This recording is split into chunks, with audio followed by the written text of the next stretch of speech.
Hey, what's up everybody? Welcome back to my channel. My name is Rod Vester, and this is the best place for musicians who want to develop skills on and off their instrument. So today we are talking about how to develop multiple streams of income, and specifically how you as a musician can create multiple streams of income for yourself. So before we get started, I do have all of this in writing. I have it in a booklet form that you can download from my website, rodvester.com. You can also click the link in the description box below and go over to my website and download this free resource, A Musician's Guide to Creating Multiple Streams of Income.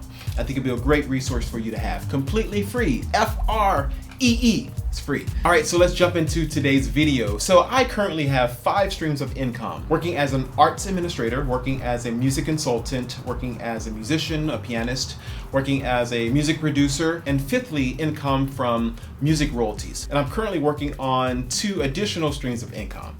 So pray for me. So don't get too excited about me having 5 streams of income. Yes, it is great, but not all of the streams of income are created equal, right? So they're not financially created equal. And so, for example, with my music royalties, I do not get thousands and thousands of dollars from my music royalties. I share this with you not to boast or anything like that, but I share this with you so you know that it's possible for you to do the same. Today, I'll share 8 streams of income that are possible for you to create.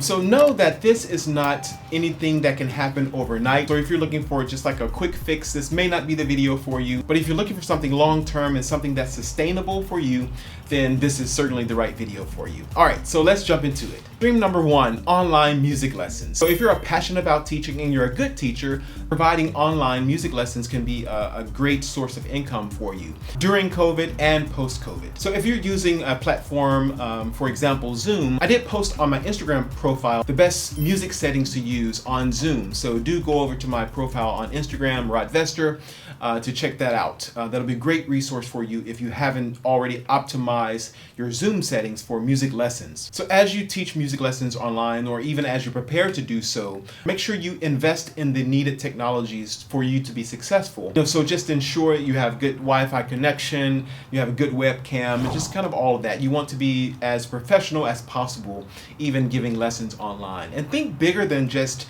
the US. I mean, it's online, so you can give lessons anywhere in the world. So don't limit yourself to your towns, your city, your state, or to even the US, but think big. Now, as an arts administrator and someone whose organization works with youth, I want to encourage you to look into a child protection policy. And this is something you can just Google child protection policy. But you want to be mindful of working with students underage and just kind of all of that. So do consider adding a child protection policy to your studio policy. Now, before I go to number 2, let me talk to the gospel musicians for just a second. Everyone else just eavesdrop on this conversation. So I see in gospel music, I see some super talented individual pianists, organists, give lessons online or offer lessons online. Now, I'm sometimes concerned when I see these videos and I see poor technique being taught to students. I think that, I think we should be really careful about that as musicians. And that's just beyond gospel music. But specifically, I've seen that in gospel music. And I think we do a disservice to the students. We also do a disservice to the field, to the genre, when we think about preservation and when we think about authenticity. If we pass down poor technique and fingering and all of that, we just do the industry a disservice. So I want you to bear this in mind and just do a gut check about it if you are providing the best service to students. If you choose to teach, but you may not have all of the technicalities that are needed to set your students up to be successful. All right, so let's move on to stream number 2, consulting services. Are you qualified to be a consultant? Now, being a consultant requires credibility, expertise, soft skills, the ability to be able to interface and get along with others, confidence, personal rapport, and in some states it requires special certification. For example, if you are trying to be a fundraising consultant, then you would have to have some type of license in some states in order to perform that consulting service. So you always want to consult from your expertise, and you also want to choose your clients carefully. You want to work with clients who align with your ethical codes and standards. And even when you think about payments and what you're going to charge, don't undersell yourself and certainly don't oversell yourself, but do some benchmarking and price fairly. Now, stream number 3, music royalties, as I mentioned, which is my 5th stream of income. So music royalty is pretty much income that is generated from various types of licensing, whether that is mechanical license or public performance, print music, or synchronization. And then when we think about music royalties, we often think about performing rights organizations, organizations such as BMI, ASCAP, or CSAC. If you're really interested in hearing more about that, I talk about performing rights organization in a video called How to Release New Music. So do check out that video if you're interested in performing rights organizations and how all of that works. Number 4 is membership site and subscriptions. So in essence, a membership site is something that you create for members to join, and you are giving them some type of valuable service for them joining your membership club or whatever you have, right? Membership sites, I've seen some that are $15 a month, like a gym membership, and then I've seen others about $30 a month. But what's most important is that whatever you promise your members, you must deliver on it. You must deliver on it. Because if you don't, then you'll lose members, and then word of mouth, all of that, just not good, right? And so there are some online membership site platforms such as Teachable, Access Alley, Kajabi. There's also Podia. There's also Thinkific. So check out some of those membership site platforms and see if any of that is interesting to you. All right, number 5 is affiliate music marketing. So in simple terms, it's earned commission from someone else's product or service. So you receive an affiliate link. When someone clicks on that link and purchases a product or a service, you receive a commission. So there are many different affiliate programs available. And so many believe that this is probably best suited for those who have a website or blog or something like that. Ultimately, you are either paid a flat fee or a percentage of the completed sales. So some specific music affiliate programs are Audi Mute, Masterclass Music, Musicians Friends, Prime Loops, Singing Machine, Woodwind and Brasswind Music, Piano for All Music, Hook Sounds. So those are some you can go and check out. Stream number 6, virtual concerts. So we've seen many people do this as of late, and I think it's been just a great idea, and I think it's here to stay. So don't think like I'll just do virtual concerts during the COVID time. But post-COVID, consider this a thing for you to continue, so you can continue making money and also continue to, connect with your fans in a meaningful way. So I think there are a few things that are important when we think about virtual concerts. You have to understand that the experience is different than a live in-person concert. And so some of your goals and your interactions would need to be amended in some type of way in order to make the digital experience be the best it can be. You can consider donations versus ticket sales. I mean, that's just totally up to you.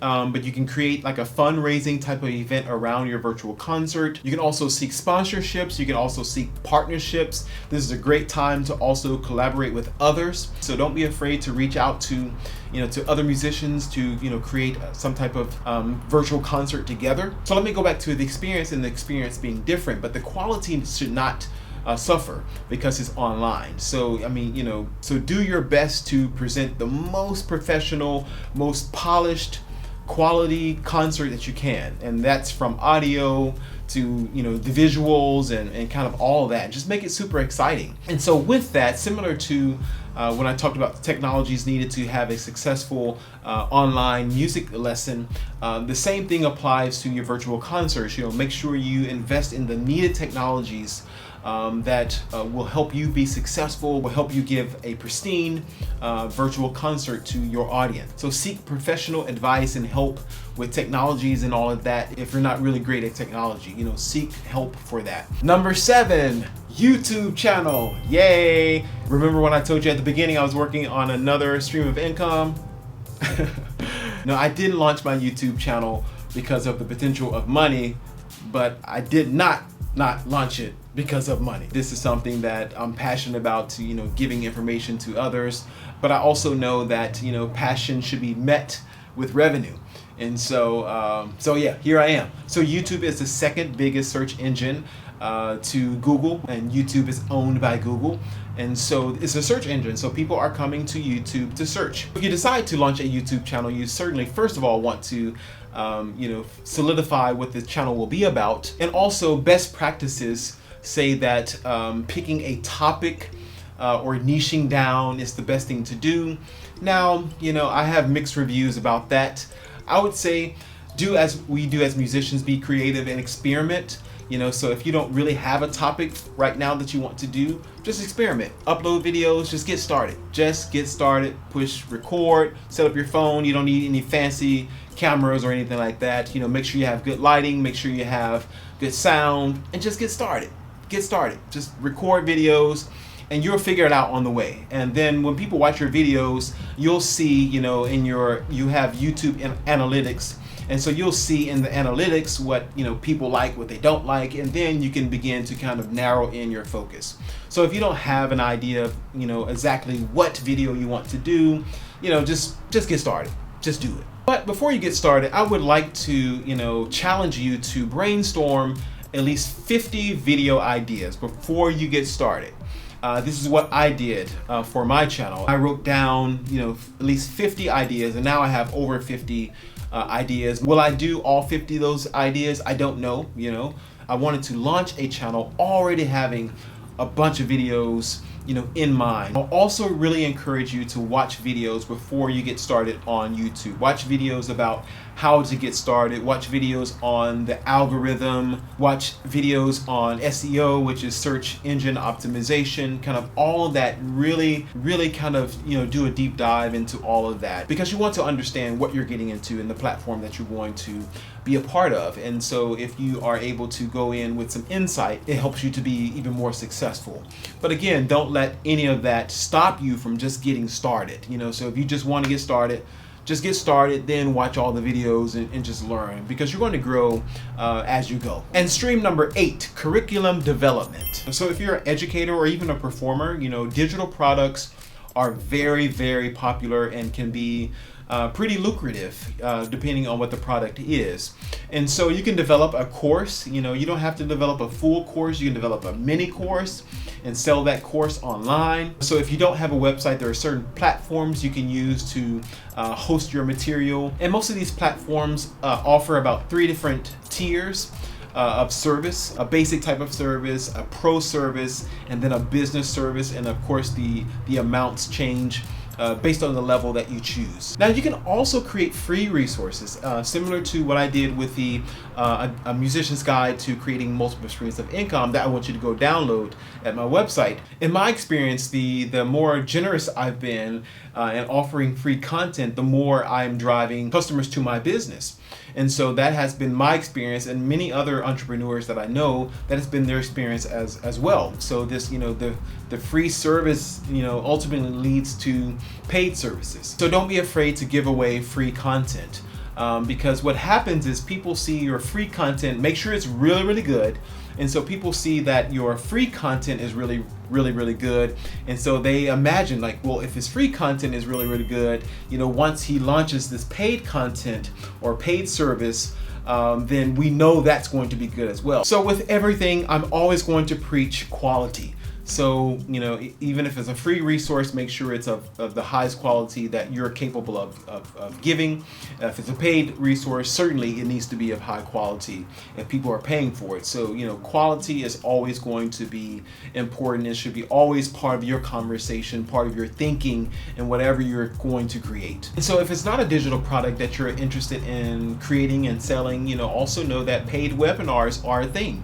And so you can create even a live a webinar or even a pre-recorded webinar discussing something that you're an expert at, and create a stream of income that way as well. I hope this video was helpful for you today. If you haven't subscribed, make sure you subscribe. I upload new videos every week, so make sure you hit the notification bell so you won't miss one of those new videos. Until next time, stay safe, stay healthy, and stay musical. See ya.